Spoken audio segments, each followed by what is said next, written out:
FY19 budget by the town manager. Before we do get to that, there's just a couple communications. One is for the committee. I did not post a meeting for Tuesday night for the Board of Selectmen meeting. They will be presenting the audit report. We can go, we just won't be able to deliberate, which typically with the audit report, I'm not sure that we ever do. But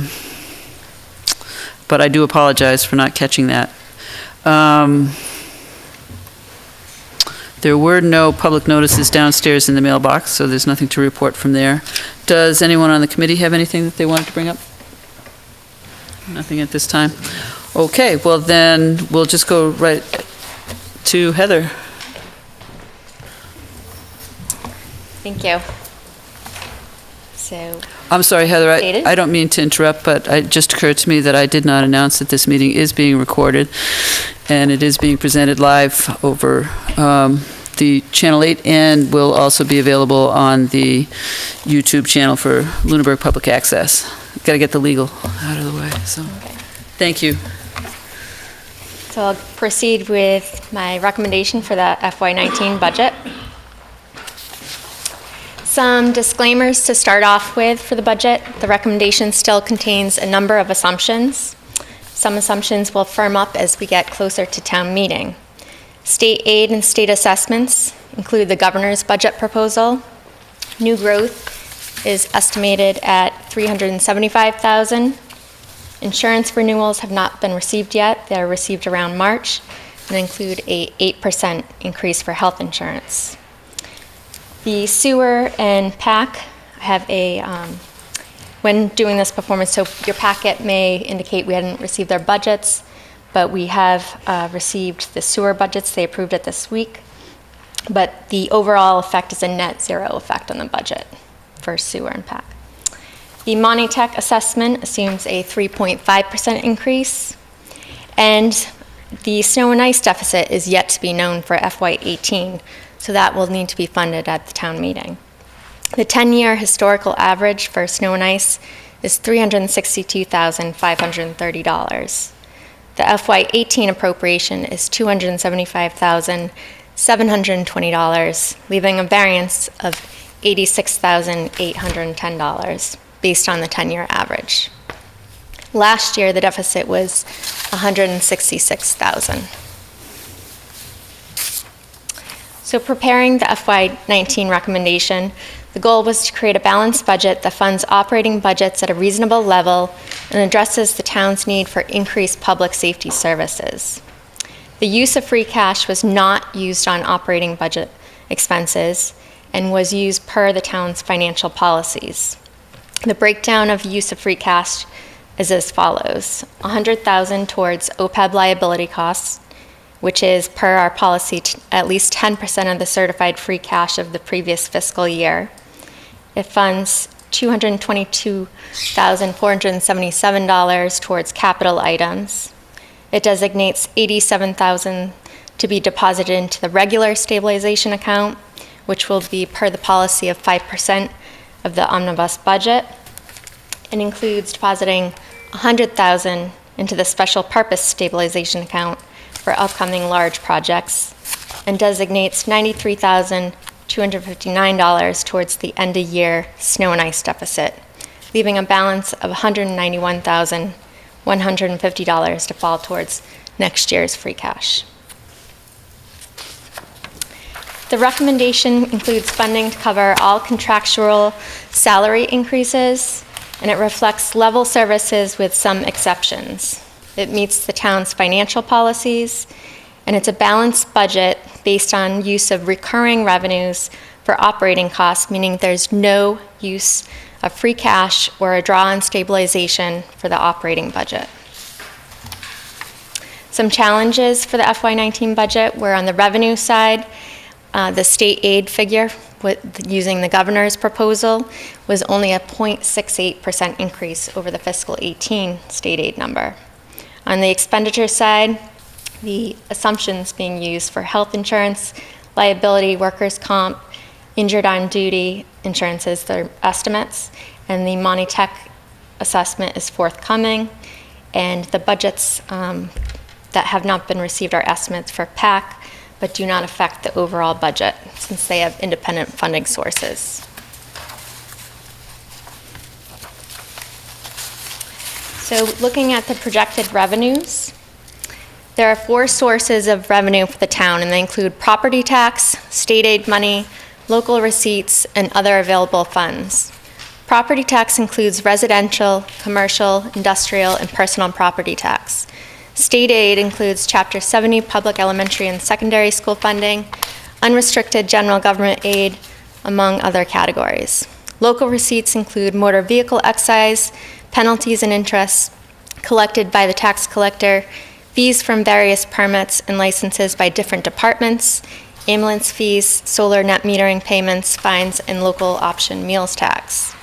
Other available funds include free cash, the unexpended balance from the previous fiscal year as certified by the Department of Revenue, indirect costs charged back to sewer for town services and their debt payments, and Lunenburg receives a payment each year from MSBA for an old school project in the amount of $534,198. So the breakdown is on the screen. This year's property tax, $26,784,952. State aid using the governor's proposal, $9,034,019. Local receipts is an estimate at $2,940,817.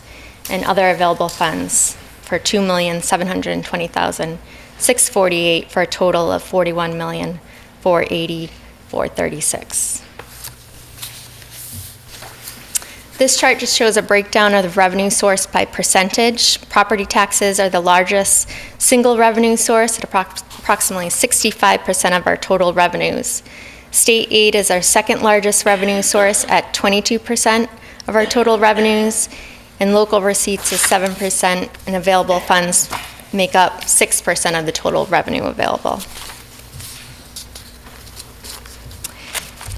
Available funds includes the use of free cash, unexpended capital, sewer betterment for indirect and debt, water betterment for debt, septic loan payment for debt, and MSBA reimbursement for debt. This figure will fluctuate mainly due to the use of free cash. Some noteworthy highlights for the FY19 state aid figure is it significantly less than last year, and the estimate for local receipts is conservative. One of the main goals of the FY19 budget is to maintain a conservative local receipts estimate in order to create a healthy free cash figure when actual local receipts exceed the local receipts estimate. Used for non-operating expenditures, free cash allows the town to address their capital needs and put funds into reserves.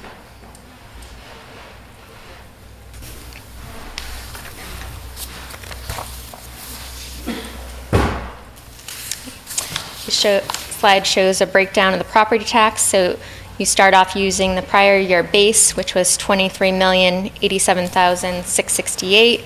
You add 2.5% for proposition. That's what you're allowed to increase over the base tax levy, and that is $577,192. Using the estimate for new growth at $375. We have no new overrides or exclusions. This is the existing debt exclusions for $2,745,093 for a maximum allowable tax levy of $26,784,953. The new growth. The estimated new growth for fiscal 19 budget is $375,000 based on the regional tax assessor's recommendation. The new growth figure for the last 2 fiscal years was conservative and came in at approximately $100,000 over the estimate in fiscal 16 and $188,000 over the estimate in fiscal 17. The fiscal 19 estimate is an increase of $75,000 from the fiscal 2018 new growth estimate, which was $300,000. State aid. The budget before you includes the governor's state aid proposal.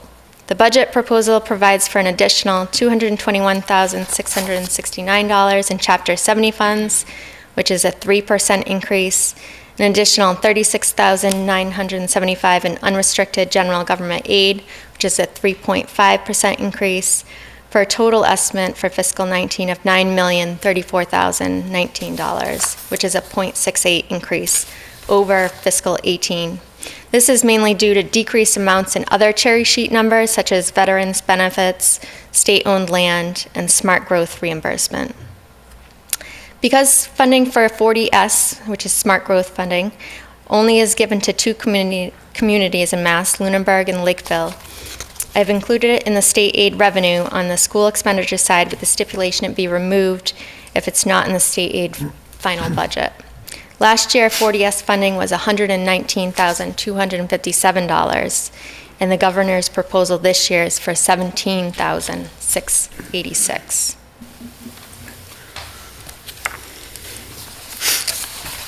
This current fiscal year, the increase in Chapter 70 was $921,248, more than fiscal 17, and unrestricted general government aid was $39,654.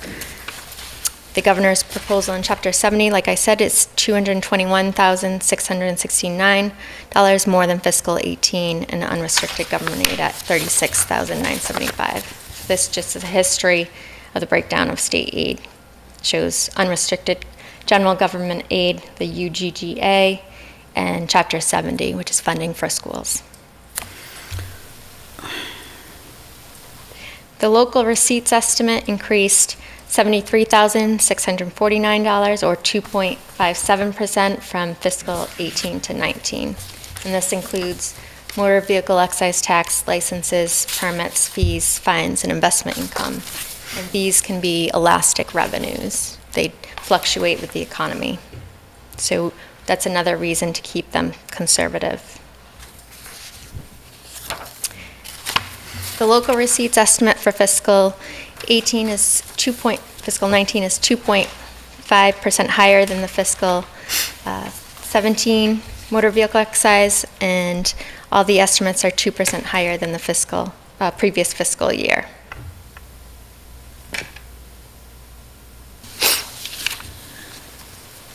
Revenue estimates for available funds includes the level funded MSBA reimbursement in an amount of $534,198 for an old school building project, the indirect costs for town services and debt payments attributed to sewer enterprise, and free cash figure that we expect to be around,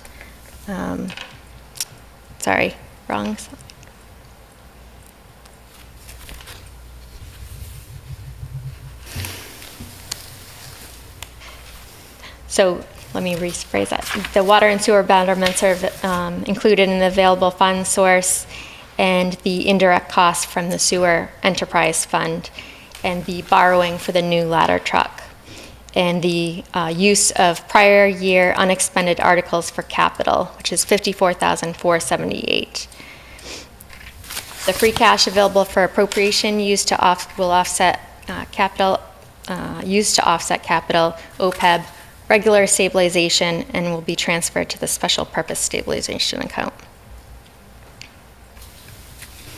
So expenditures are a reflection of the cost of providing a level of services to residents of all ages in our community, to visitors traveling or doing business in Lunenburg, and maintaining or improving our assets. As a town, we provide services to students, we provide health and human services to seniors and veterans, recreational services, public safety to all. The balance is to provide the best level of services given the available resources, maintain our assets, and put aside funding for anticipated capital into our rainy day fund, otherwise known as stabilization.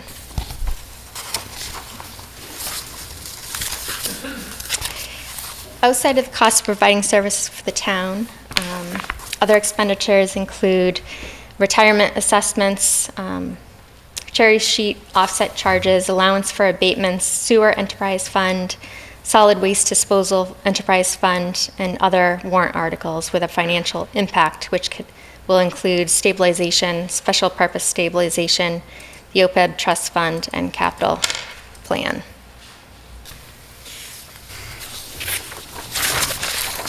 So for this year's budgets, departments were asked to meet a target budget that included contractual increases and level funded all expense categories.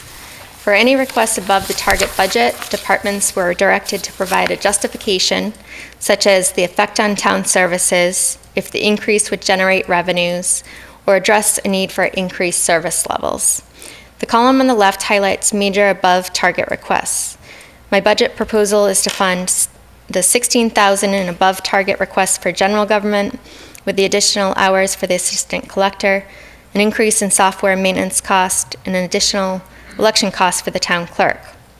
It also includes one additional patrolman, additional hours for public safety coordinator, one additional firefighter EMT, holiday coverage for the dispatch desk officer, one additional staff member at the DPW for an assistant mechanic position, health insurance for these 3 positions, and to increase the Lunenburg Public Schools budget by 3% over the fiscal 18 appropriation.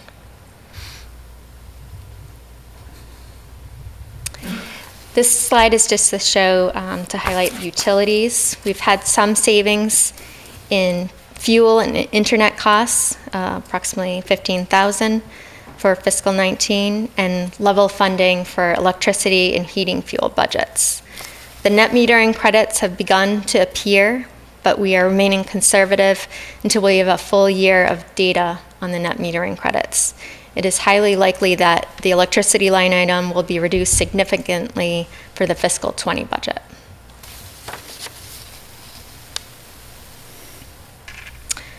The expenditures are divided into functional categories that include general government, central purchasing, police, fire, other protection, DPW, solid waste, health and sanitation, council on aging, veterans, Lunenburg Public Schools, Monty Tech, the library, debt service, and unclassified general government, and retirement assessment. The overall fiscal 19 budget for operating expenses is projected to increase by $1,073,418, or 2.9% increase. The largest increase is for the Lunenburg Public Schools at $486,490, which is 45% of the increase. The next highest is unclassified general government, $240,589, or 22%. This is because of the estimated 8% increase for health insurance.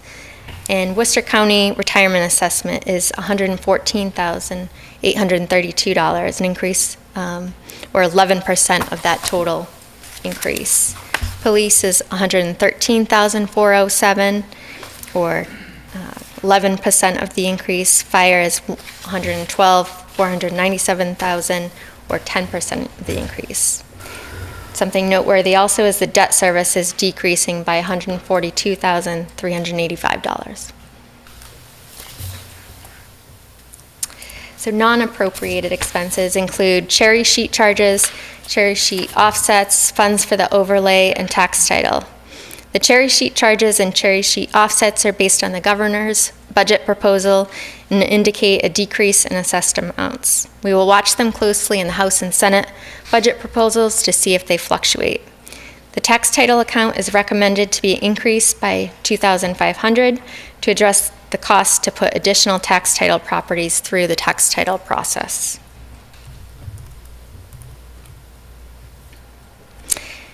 Another category of expenditures are warrant articles that will relate to the fiscal 19 capital plan, transfer of funds to the OPEB trust fund to continue addressing the town's unfunded liability, deposit into the regular stabilization fund that equates to 5% of the annual appropriation, and deposit into the special purpose stabilization account to address large capital projects in the coming fiscal years.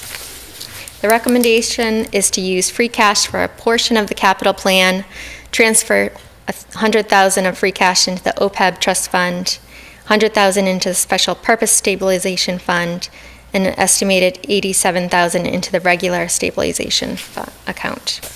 Our current stabilization balance is $1,955,397.84. And based on this budget, the $87,000 is well within what actually exceeds the finance policy of the 5%.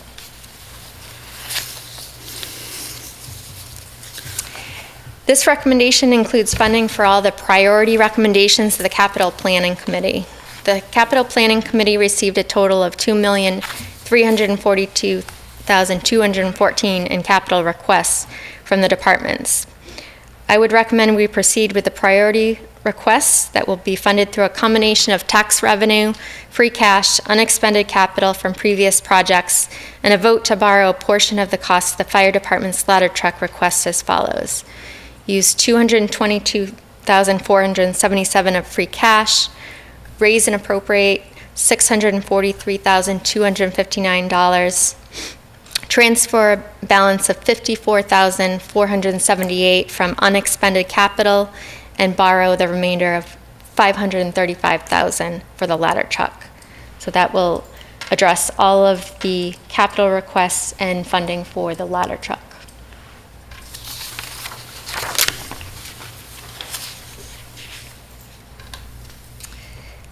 This slide shows the total debt service for fiscal 19 at $4,681,722, which includes general fund debt, sewer-related debt, water-related debt, the MSBA school project debt, and exempt debt.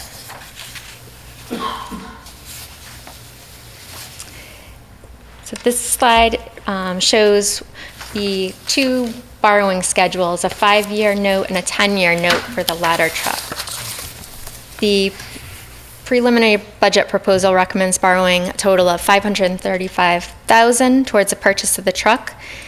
And as you see the schedules, there's a difference between the two schedules of $53,000 in interest payments. And these are using the rates that our financial advisor gave us when we initially asked.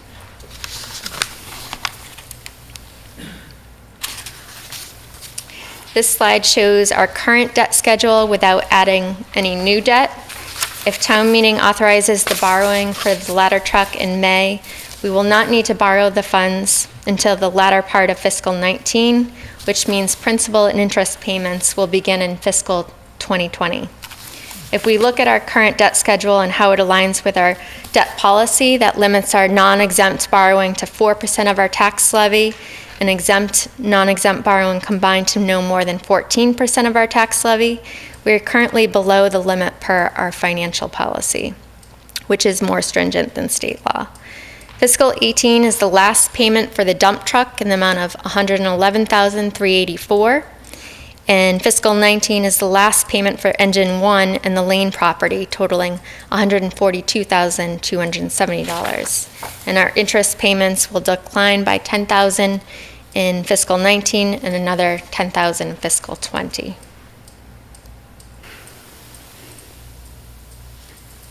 So this schedule is looking at projected debt and the capacity. If we look at adding in the $535,000 for the ladder truck over 5 years, a 5-year debt payment schedule, it's included in the fiscal 20. You'll see regular debt. And if we compare it against the town's financial policy of 4% of the levy, and we use the projected tax levy for fiscal 20, which uses a conservative estimate for new growth of $300,000, which was used in our financial forecast, then we have the capacity for additional principal and interest payments up to $670,000 each year and still stay within our policy.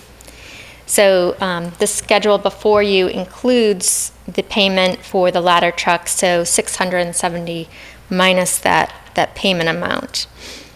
The recommendation is to borrow $535,000 over 5 years, which would be approximately $120,000 each year. And so you'll see at the bottom, Karen put this nice schedule together and showing the excess capacity at each level, the 4%, the excludable debt capacity at 11%, and the total aggregate of 14%. And it shows the excess levels at each year. So the deficit in the aggregate column is what we would have to adjust either in the regular borrowing or the excludable borrowing to make that number out work out. But there's plenty of capacity. But that's not the recommendation, is to borrow to that cap. It's, if we did that, we would have to make cuts in other places. Mm-hmm.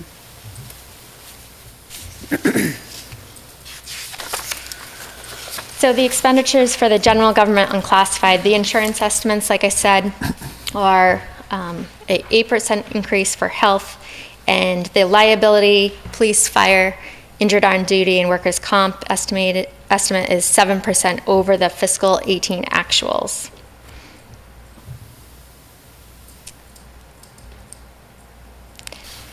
These next two slides are our breakdown for Worcester County retirement. And the fiscal 19 retirement assessment is $114,832, like I mentioned, and this is 10.4% increase. Last year it was a 5.2% increase. And looking at the numbers, the main increase lies in the unfunded actuarial accrued liability amount.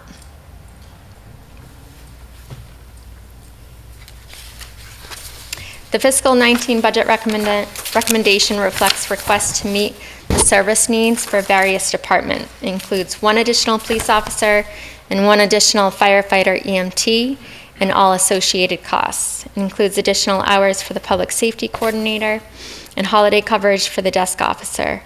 It includes an assistant town mechanic for the DPW, additional hours for the assistant collector that reinstates previously cut hours, and includes an additional $50,000 in the pavement management plan, has been the history and plan for funding the pavement management plan over time. And for each department will come in for their presentation with the Finance Committee and provide a more in-depth review of their above-level service requests. On the education side, the budget recommendation is for a 3% increase. This would be an increase of $588,061, excluding 40S Smart Growth funding. And there is a line for curriculum adoption, which 40S Smart Growth funding is used for curriculum adoption, but there's also a curriculum adoption line in the school budget, which I believe is approximately $40,000. The estimate for Montechusett Regional Vocational Tech is 3.5, and I have discussed the idea of moving over retiree health insurance attributable to school personnel with the superintendent, but this budget still has that figure in the health insurance line. Mm-hmm. Here's a chart that allows you to look ahead at future years' tax rates using the projected base tax levy and excludable debt. In order to keep the same tax rate as fiscal 18, we would not have to levy $400,000, which is 37% of our additional revenue from fiscal 19. Therefore, it would mean no additional positions and probably cuts on top of that for our level service budget. I'm going to ask you to explain that again. So this, if you look at this chart, this is taxing to our levy. Mm-hmm. And if we adjusted that so we did not tax to the levy, we would have that much less in revenue to spend on the budget.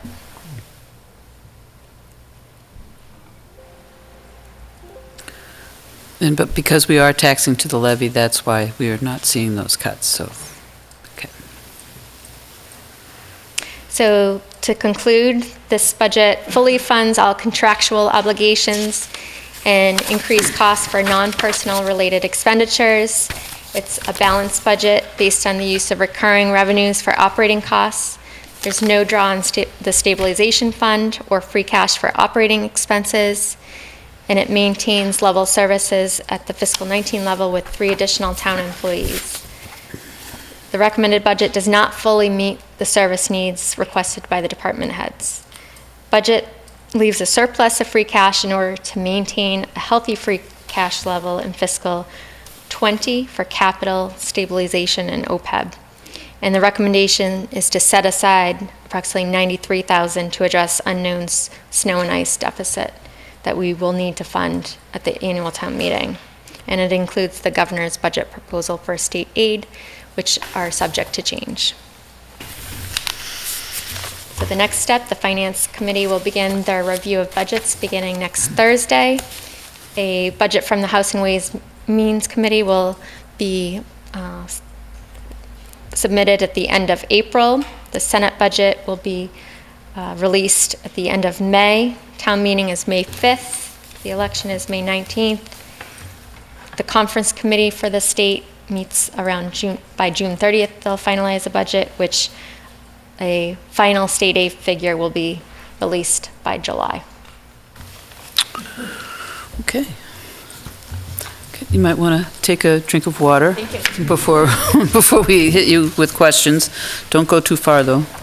And then basically, I just want to confirm that for next Thursday on the schedule, we're going to see the Council on Aging, the Library, and Land Use Office. Yes. Okay. All right.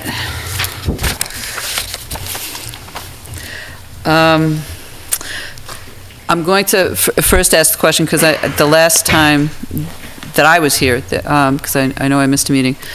So we're not taking from the stabilization fund for capital to fund any part of the fire truck? That's not my recommendation. No, it is. Okay. We are not. Okay, so we're not. Okay, so okay. That did confuse me a little bit, that we'd have to vote that out and then vote it back in. Right. So, okay. And then the other question I have goes to, the last time was, we also did talk about the OPEB liability, and I don't think I have a problem with the at least 10%, although when I was reading this, I was reading it as less than 10%, and I couldn't quite make the numbers work because of the way, but I still would go back to, I'd like there to be a revisiting it to at least identify at what point, what we're targeting that account to hit, at what point we start to tap it, because of our current OPEB costs being what they are. I didn't see from the policy how far we were going to go. Yeah. We have asked our actuarial to figure that deadline or date out as far as when that can happen or should happen. Yeah, I just wasn't sure if there was a target number that you were hoping to hit, or if you're going to try to fund 10 years. It's a good faith sure. Oh, absolutely. deposit into the fund, so we're making an effort to address the liability, and it looks good when we go out for bonding.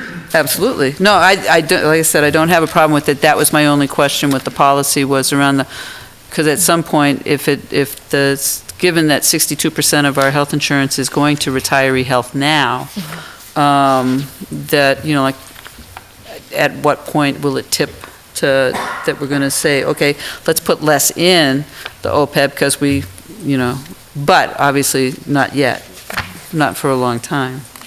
I'm going to open it up. Mark. My first question is with respect to snow and ice. You've allocated free cash of about $93,000 to help fund the deficit.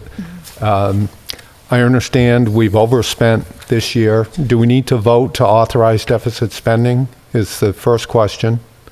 And then the other related question is, where do we stand and what's our best thinking around the estimate right now? Does 93,000 look like it'll cover it, or do we just not know?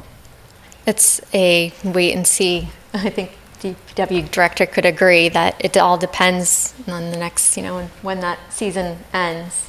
We are over right now. That law changed through the Municipal Modernization Act, so you do not have to vote to deficit spend. Okay, great. But the 93,000 is just as a place mark. We know we're going to have a deficit. Right. So it's being cautious and putting that aside. Great, thank you. You mentioned state aid, but there was no mention of Chapter 90 funding. I think I saw the other day that the governor authorized $200 million in Chapter 90 funds. Yes. Does that meet with our expectation? Does it impact the pavement management plan in any way? Or is that consistent with what we were hoping for? I'm pretty sure it was consistent with, last year. Last year, we received around $415,000 in Chapter 90. Out of the 200 million. Right. Right. Okay. The unexpected or unexpended capital, could you explain what the source is for those unexpended items? There's a variety of articles that had unexpended balances in them, so it's closing out those articles. I can get the list for you if you'd like and send that around. I'd like to see it, sure. And then I know we're going to have more in-depth discussions with all the departments, but I was curious about the library. You did not fund their above-target requests. Does that impact the state aid formula for the library in any way? No, because when I looked at their budget, I took into account the 16% that they need to spend on materials, the Right. bottom line. So. Good. And what discussions have you had so far with the superintendent to understand the delta between her recommendation and yours? She's going to start putting together those figures as far as what they would need to address as far as the difference. So she does know, I did inform her that the budget included a 3% increase. Right. So she was going to work on that. Great. Thank you. You're welcome. John? I had two questions, actually. And a comment. First of all, this was very clear. Thank you very much. I understand it pretty well. On the education slide, you mentioned that the schools, you were talking with the schools about shifting over health insurance. Would that have any overall effect on the cost of providing health insurance to school employees? Or is it just No. it's an accounting? No, we both receive insurance under the same MIA? provider. Yep. Yes. So it would just Okay. be shifting that expense right. over to the school. Okay, and the second question is actually taken from your summary budget proposal, and it talks about, you talk at that point about the touches on OPEB, actually, the health insurance budget. And you mentioned 38% of health insurance budget is active town employees and 62% is retirees. And then you mentioned in there that the active health insurance portion is $898,000 out of $2.3 million. So we can back into the cost of active health insurance. We can back into the cost of retiree health insurance provision by subtracting the one from the other? Yes. Okay. And the second question is, there was the 10.4% increase in Worcester retirement assessment. Does that tie to that at all? Is that affected by that, the growth in OPEB? Or is that just pinch? No, Nope. it's two separate. Okay. Thank you.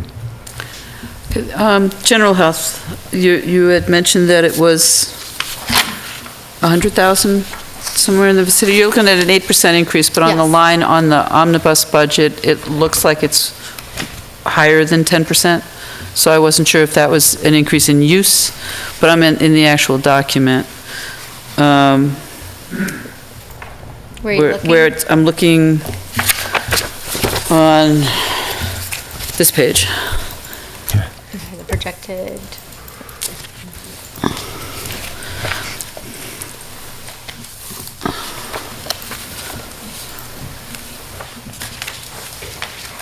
And I'm looking at the difference between the FY18 at the special town meeting was $2,071,000, and your 2019 recommendation is $2,300,000? Yes. Okay. Includes the 8% estimate Okay, that we'll know hopefully in March, okay. and includes the 3 positions. town Okay, so increased use, okay. All right, thank you. You're welcome. And then I did have another on the school increase, where you said it was 3%. Of that 3% increase, is it 200,000 in Chapter 70 funds that's coming from the state? 221, I think. Okay, Yep. so the 3% includes that portion of the Chapter 70 funds as well. So it's 3% total of the revenue, so it's part of, the rest of it is what's coming from the tax base then. I mean, it all is, but as I'm looking at the increase, I'm also looking at That's the... It's a hard thing to parse. Yeah, because there's also state assessments that are Yep. directly related to school as well. Right, and that has to do with whether or not they see a decrease in choicing out. Yes. Okay, and then whether or not they see an increase or decrease in the regional school money tax. Mark, anything from you? Just trying to understand a little bit the revenue estimates, how you got to the 2019 revenue estimates. And I'm just comparing a little bit the chart 2017, 2018, 2019, and it's not linear, it's a little bit crooked.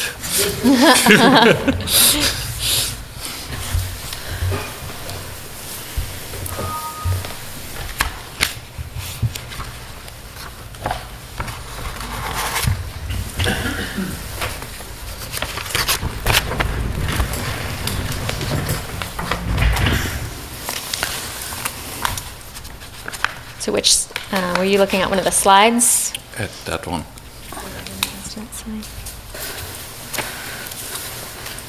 Okay, this one? Yeah. Okay, and so you're asking about the increases over the previous fiscal year? Exactly, yeah. Okay. Well, depends. At the end of the fiscal year, once free cash is certified and the books are closed and new growth is certified, that can adjust the property tax. And if the town has a town meeting and uses up that additional tax capacity, it will change the property tax amount. And at the end of the year as well, for state aid, our estimates will be one number. And when the state budget's finalized, it may be a little higher, like last year was a little higher. So, but not all linear numbers.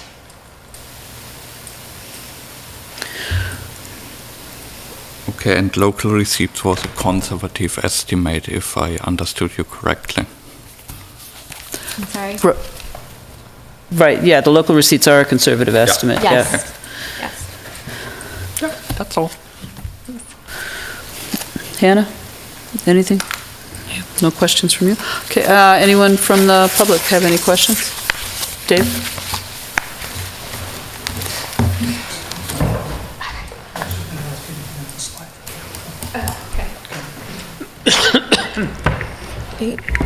Dave Passios, 56 Whiting Street.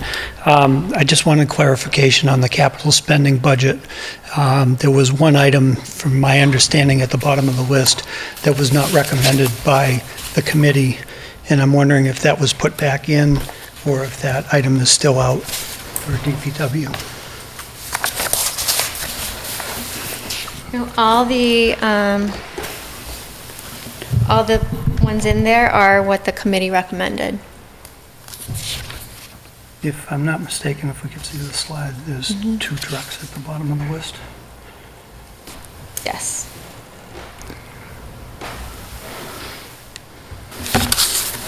Their These final recommendation These outside two of trucks are on the the list. ladder truck was $520,000.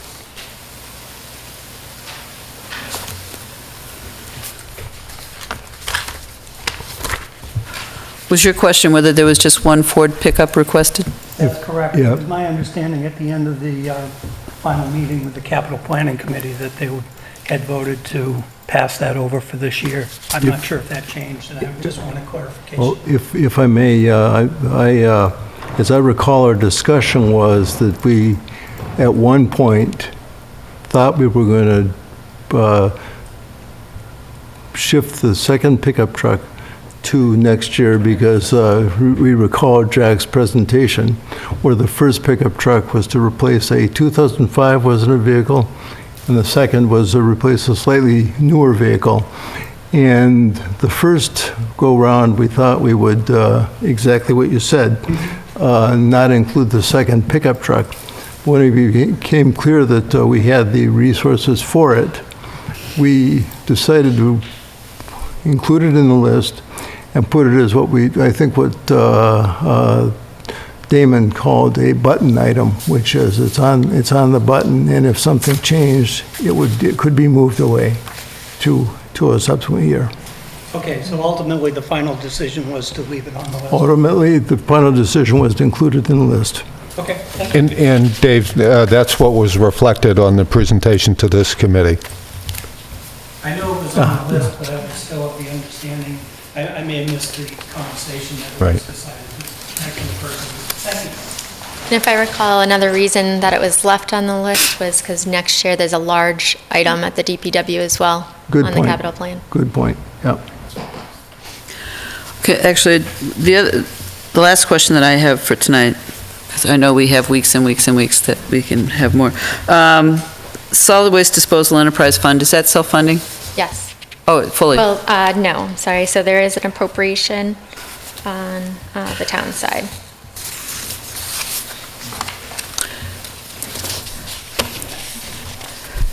Is the appropriation based on town use, or is it based on supplementing the recycling? Bring Karen to the mic, someone different. The Casella contract for the solid waste and the recycling, for the actual curbside pickup, one half of that is paid in the recycling appropriation in the general operating budget, and one half is paid in the enterprise fund. Okay. Because everybody can recycle. Right. And so the town pays one half of the pickup for the recycling, and the other half is borne by the enterprise fund. Okay, thank you. Any other questions up here? Any other questions out there? Mr. Luck?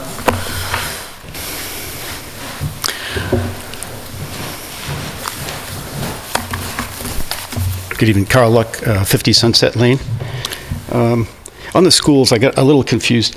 With the 40S funding, I think it's $119,000. Is that in the numbers here? Is the assumption that the 119 comes to us? Is that it's assumed in the 20,200,000? No, the 119,257 was last year's number for 40S. This year, it used the governor's proposal for 17,000 and some odd dollars. Great. So anything above that is great, just comes to the town. Yeah, and it would be removed if we did not receive that funding. The 17,000? Yes. Yeah, okay.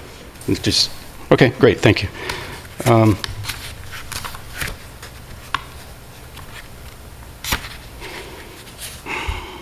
One of my favorite. In the, it's your line 192, there's $10,000 for sewer usage costs. And I'm not questioning the number. Is that just the town and the school has a separate line for sewer? Because I couldn't find any line in the school department's budget for sewer. Is it all in this 10,000? I think it's for public buildings. So it includes the school? I'm not, I don't know what the definition of yeah, public building. that would be in the I call school that budget. So there's a line item in the school budget for that. That's great. I'll ask you how to find it later. Okay. I noticed there's another one of my favorites, the $10,000 for Lake Shirley Dam. And I don't know if that's the inspection we have every year? It's Dam inspection. Inspection. So there's no money to fund the results of the inspection. I thought there was some repairs or something needed from the last report. I'm not aware. No. Okay, maybe not. I might be a report out. Okay, but that's just to fund the report, and so anything that comes out of that, there is no allocations in this budget for any actual repairs. Yes. Okay.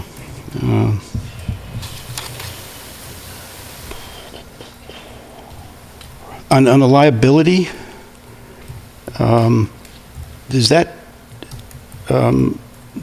include schools, or is that just public buildings or whatever? Includes school building properties as well. Oh, it does, okay. So that, whatever that fee was includes the schools? Okay, great. I think you answered this in your presentation. The police and fire IOD is injured on duty? Injured on duty. Yeah, great, thank you. And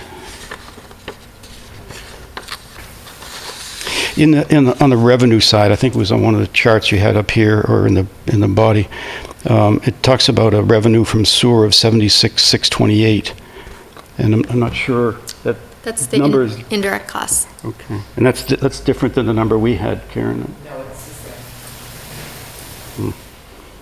I think our budget had 75,066. So it's been updated, maybe? Well, no, because I know that's the number, because Okay. Bob sent us the budget today, and I looked to make sure that it agreed with the spreadsheet Okay. that I provided you, and it did. Okay. Maybe I pulled up an old spreadsheet. It should be the same, yeah. Okay, great. Okay, and the only other thing I had was just a general comment for the Finance Committee. Getting concerned and looking at this OPEB, the other benefits for Other post-employment benefits. other post-employment benefits. So Right. retiree benefits, which to us is basically the health insurance is the big nut that we have a huge liability, $48 million on. And I know we're starting to set some aside, and that'll be great for our bond rating, I hope, but it really doesn't even cut into it.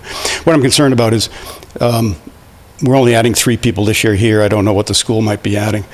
But I'm wondering if the Finance Committee is starting to think about some kind of policy so that when we add people, we don't just increase that liability, that somehow we start, when we bring on a new person, from what I can tell from the numbers I've seen, a new person, increases our liability. We'd have to put about somewhere between $6,000 and $10,000 a year aside for every employee we have every year to cover that employee in retirement. And we keep hiring them, but we're not really dealing with that other half of it. So every person we hire, we're essentially adding another $10,000 to essentially our operating budget, not some future liability, something we're going to have to pay real time. So it'd be real nice from a taxpayer point of view if when we did that the department bringing those people on had in that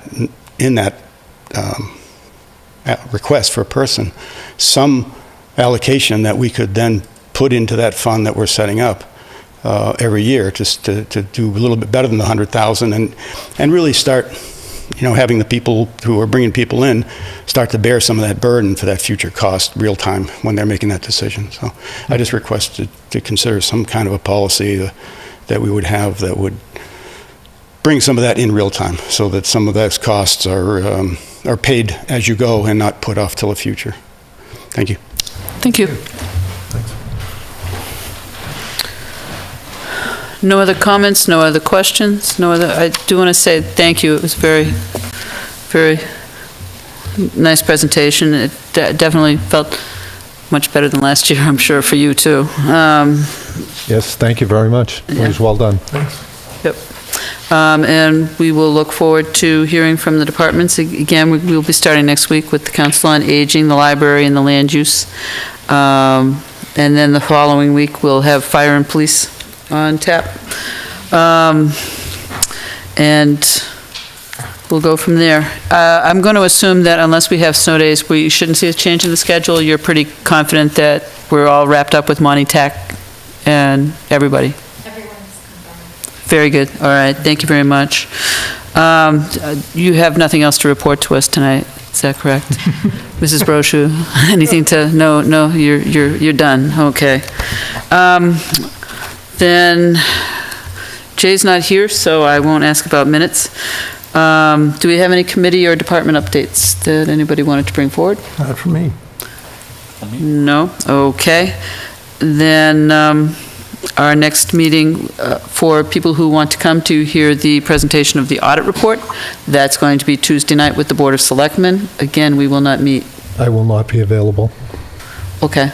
That's probably just as well, then we don't have to, if we don't have a quorum, we're even better. So, but yeah, again, I want to say that typically we don't have a lot of discussion the night of that presentation. Usually, if there's something to talk about, we'll probably, it takes a while to read and absorb the management letter at all. So then on February 22nd, we'll be back here with budget presentations. And with that, if there's no other comment from anyone, I will accept a motion. So moved. Second? Second. Okay, and all in favor? Aye. Aye. We are adjourned. Thank you.